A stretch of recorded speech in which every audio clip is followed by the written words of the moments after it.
Bismillahirrahmanirrahim. Assalamualaikum warahmatullahi wabarakatuh dan selamat sejahtera. Saya Muhammad Afif Hazimin Hashim, BA 20110507. Hari ini saya akan membentangkan tentang soalan tutorial topik 5 iaitu dengan menggunakan konsep Rain, Yi serta Li, bagaimana ianya dapat mengekalkan harmoni dan keamanan dalam sesebuah masyarakat yang diwarnai dengan perbezaan, pegangan, kelas sosial, etnisiti, ideologi dan kepercayaan politik. Okey, baiklah. Kita mulakan dengan Rain. Rain bermaksud berperi kemanusiaan, berkasih sayang dan kebajikan.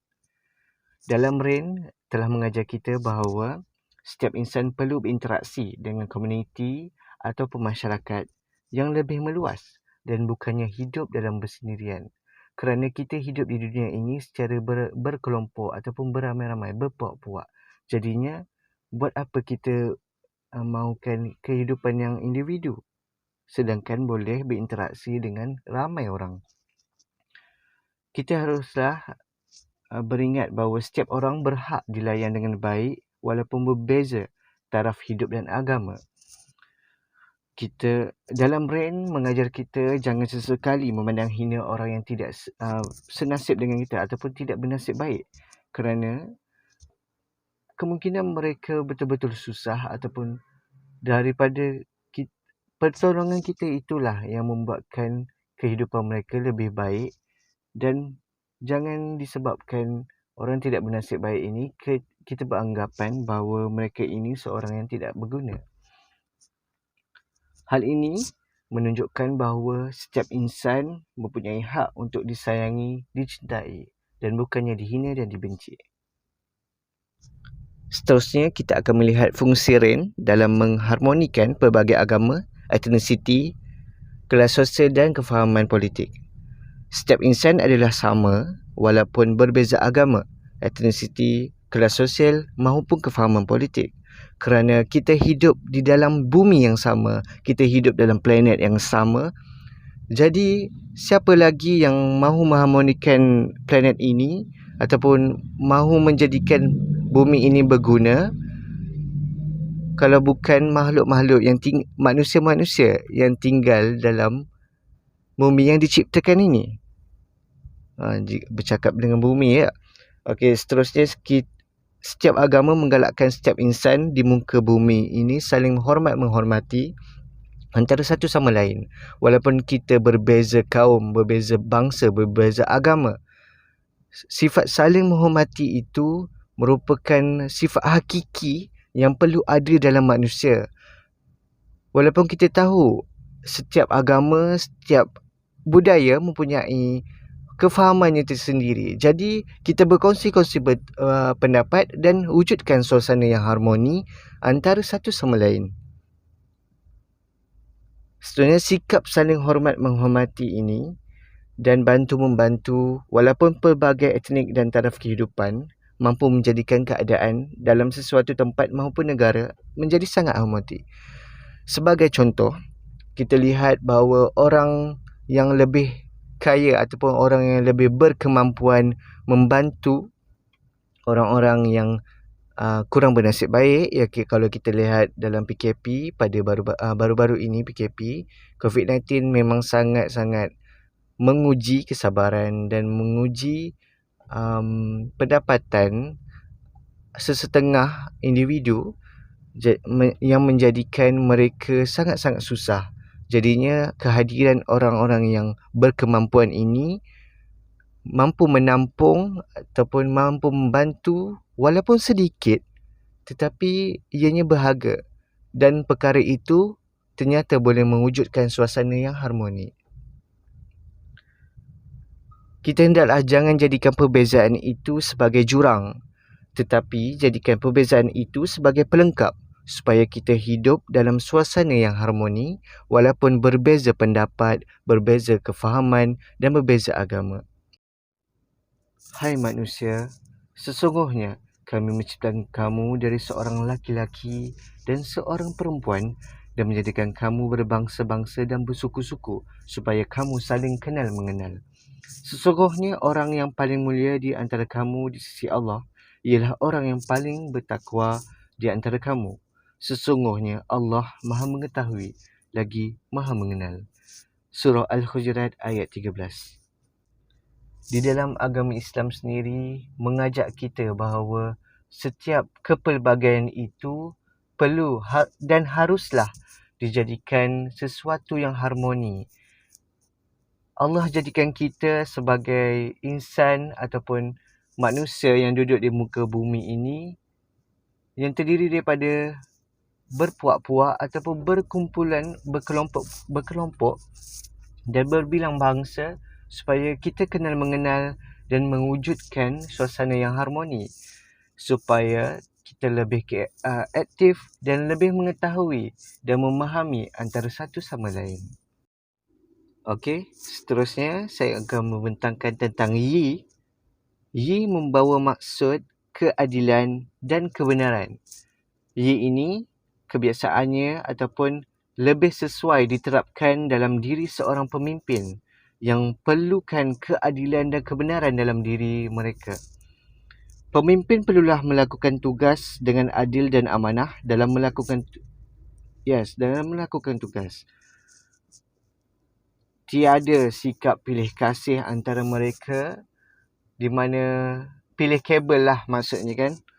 Siapa dapat kabel besar dapat tender. Siapa dapat kabel besar dapat sekian. Dalam Yi memerlukan keadilan itu. Menerangkan tentang keadilan dan kebenaran. Setiap pemimpin perlulah adil dan benar dalam melakukan tugas iaitu menjaga kebajikan rakyat. Jangan biarkan jalan berlopak. Jangan biarkan rakyat kemiskinan. Sedangkan pemimpin yang di atas itu seolah-olah tidak mengendahkan apa yang rakyat mahukan dan sentiasa merendah diri dalam melakukan kebaikan dan tugas. Walaupun kita tahu media sosial sekarang ini memang terdedah dengan sifat-sifat pemimpin yang baik hati dan ni, tapi perlulah berhikmah dalam baik hati itu kerana kita perlu menunjukkan kebenaran dalam apa yang setiap tindakan yang kita lakukan. Kita lihat pula fungsi Yi dalam mengharmonikan kepelbagaian dalam kehidupan seharian kita. Yi merujuk kepada kuasa atau tanggungjawab yang diberikan kepada individu yang mempunyai kebijaksanaan dan adil dalam melakukan tugas. Pemimpin dilarang memainkan sentimen keagamaan yang boleh menghuru-harakan keadaan dalam sesuatu kawasan. Kalau kita lihat dalam politik sekarang kan, menggunakan agama itu seolah-olah seperti perkara biasa oleh pemimpin-pemimpin yang dikata pemimpin ni lah.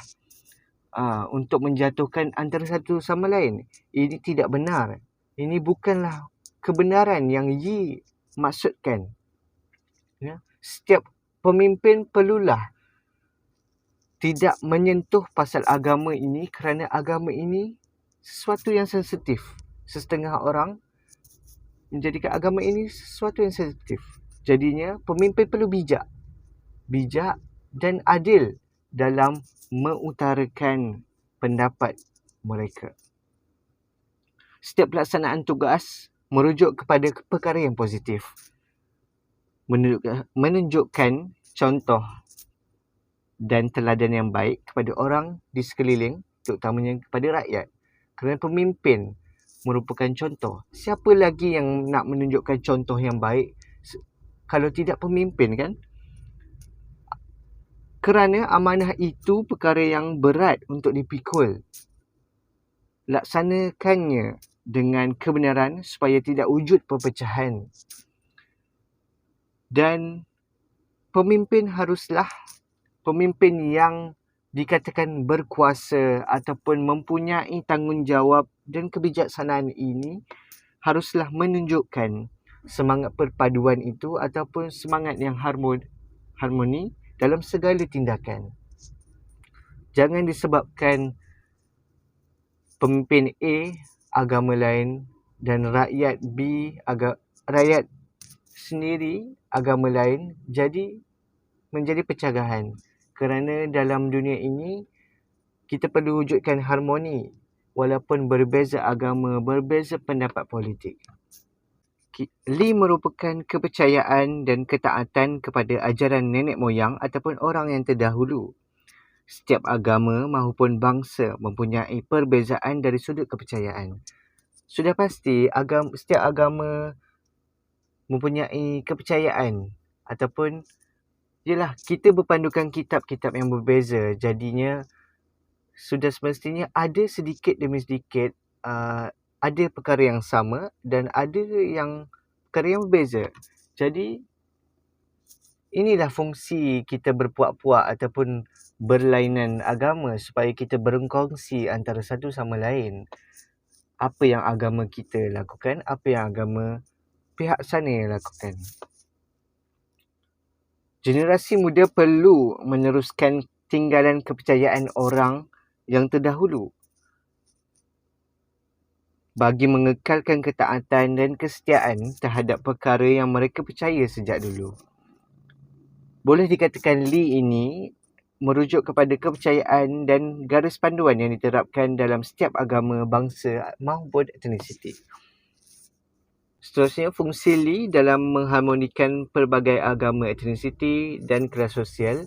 Fungsi Li boleh dilihat dalam membantu pihak mahkamah untuk memutuskan perkara yang adil dan mengikut hukuman yang setimpal bagi bersalah. Jadinya mengikut garis panduan yang telah ditetapkan daripada orang-orang yang terdahulu. Pegangan dalam kepercayaan ritual daripada nenek moyang mampu melahirkan komuniti yang mempunyai panduan khas dalam kehidupan mereka. Jadinya Li ini berfungsi untuk menjadikan pemuda-pemuda atau generasi muda ini faham apa yang mereka lakukan dalam upacara penyembahan, sembahyang, solat. Ya, mereka faham apa yang mereka lakukan tu. Dan Li ini juga menjadikan jurang kelas sosial ataupun taraf kehidupan dalam masyarakat menjadi seimbang kerana masyarakat tahu dan ya setiap perkara itu mempunyai garis panduannya tersendiri ataupun SOP-nya tersendiri. Jangan dikatakan dia kaya, dia boleh melakukan tindakan yang melanggar undang-undang.